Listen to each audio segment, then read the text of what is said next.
I've often said that I don't believe government has the answer to every problem or that it can do all things for all people. We're a nation built on the strength of individual initiative. But there are certain things that we can't do on our own. There are certain things only government can do. And one of those things is ensuring that the foods we eat and the medicines we take are safe and don't cause us harm.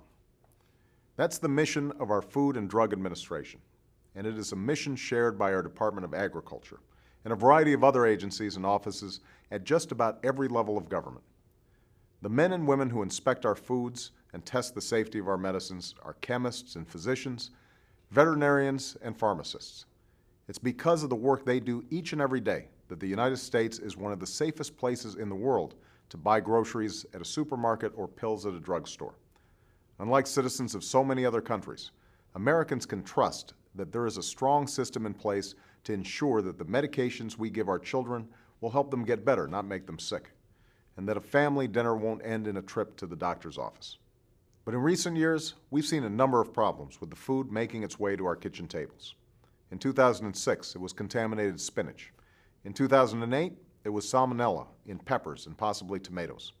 And just this year, bad peanut products led to hundreds of illnesses and cost 9 people their lives. A painful reminder of how tragic the consequences can be when food producers act irresponsibly and government is unable to do its job. Worse, these incidents reflect a troubling trend that's seen the average number of outbreaks from contaminated produce and other foods grow to nearly 350 a year, up from 100 a year in the early 1990s. Part of the reason is that many of the laws and regulations governing food safety in America have not been updated since they were written in the time of Teddy Roosevelt. It's also because our system of inspection and enforcement is spread out so widely among so many people that it's difficult for different parts of our government to share information, work together, and solve problems.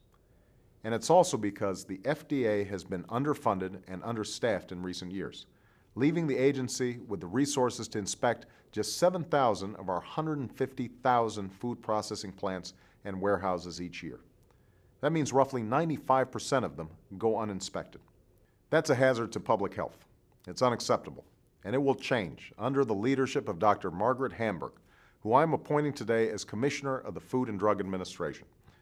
From her research on infectious disease at the National Institutes of Health, to her work on public health at the Department of Health and Human Services, to her leadership on biodefense at the Nuclear Threat Initiative, Dr. Hamburg brings to this vital position not only a reputation of integrity, but a record of achievement in making Americans safer and more secure. Dr. Hamburg was one of the youngest people ever elected to the National Academy of Sciences Institute of Medicine, and her 2 children have a unique distinction of their own. Their birth certificates feature her name twice, once as their mother and once as New York City Health Commissioner.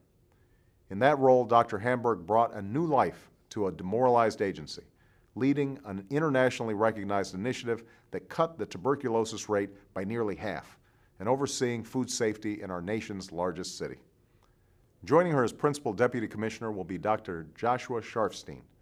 As Baltimore's Health Commissioner, Dr. Sharfstein has been recognized as a national leader for his efforts to protect children from unsafe over-the-counter cough and cold medications.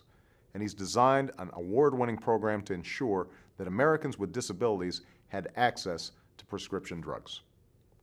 Their critical work, and the critical work of the FDA they lead, will be part of a larger effort taken up by a new food safety working group I'm creating.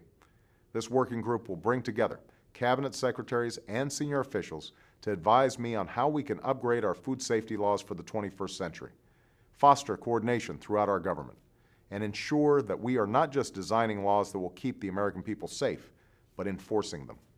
And I expect this group to report back to me with recommendations as soon as possible. As part of our commitment to public health, our Agriculture Department is closing a loophole in the system to ensure that diseased cows don't find their way into the food supply. And we're also strengthening our food safety system and modernizing our labs with a $1 billion investment, a portion of which will go towards significantly increasing the number of food inspectors, helping ensure that the FDA has the staff and support they need to protect the food we eat. In the end, food safety is something I take seriously, not just as your president, but as a parent. When I heard peanut products were being contaminated earlier this year, I immediately thought of my 7-year-old daughter, Sasha, who has peanut butter sandwiches for lunch probably 3 times a week.